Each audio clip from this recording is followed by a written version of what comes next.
The humid air of Tokyo's Minato ward felt like wet wool against Kenji's skin. It was well past midnight, and the neon lights of the city felt 1,000 miles away from this narrow, forgotten alleyway. Kenji wasn't a believer in the old stories, but as he turned the corner, he saw her. A woman standing under the flickering glow of a lone street lamp. She wore a long beige trench coat and a white surgical mask, a common sight in Japan, yet something about her stillness felt wrong. The encounter. As he tried to brush past, she stepped into his path. Her eyes were wide, watery, and rimmed with a frantic sort of red. "Watashi, Kirei?" she whispered. "Am I beautiful?"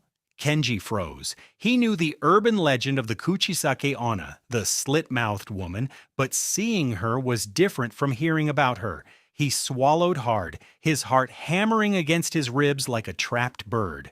"Yes," he managed to stammer, "you're very beautiful."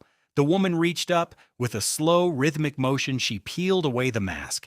The reveal Kenji's breath hitched. Her mouth wasn't a mouth at all. It was a jagged cavern sliced from ear to ear in a permanent bloody grin. Raw muscle and teeth were exposed to the night air, glistening under the yellow light.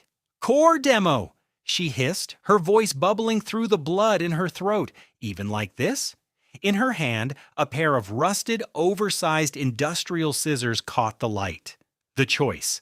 If he said no, she would cut him in half. If he said yes, she would cut his face to match hers. The escape Kenji remembered the old charms. "You're average," he blurted out, his voice cracking.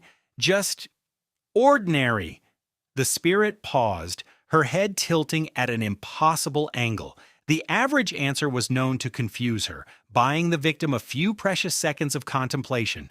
Kenji didn't wait for her to finish thinking. He reached into his pocket, grabbed a handful of Becco Amy, hard amber candies he'd bought at the convenience store, and flung them at her feet. As she began to compulsively count the sweets, a quirk of the old spirits, Kenji bolted. He ran until his lungs burned, his footsteps echoing against the silent concrete. He didn't look back until he reached the safety of his brightly lit apartment complex.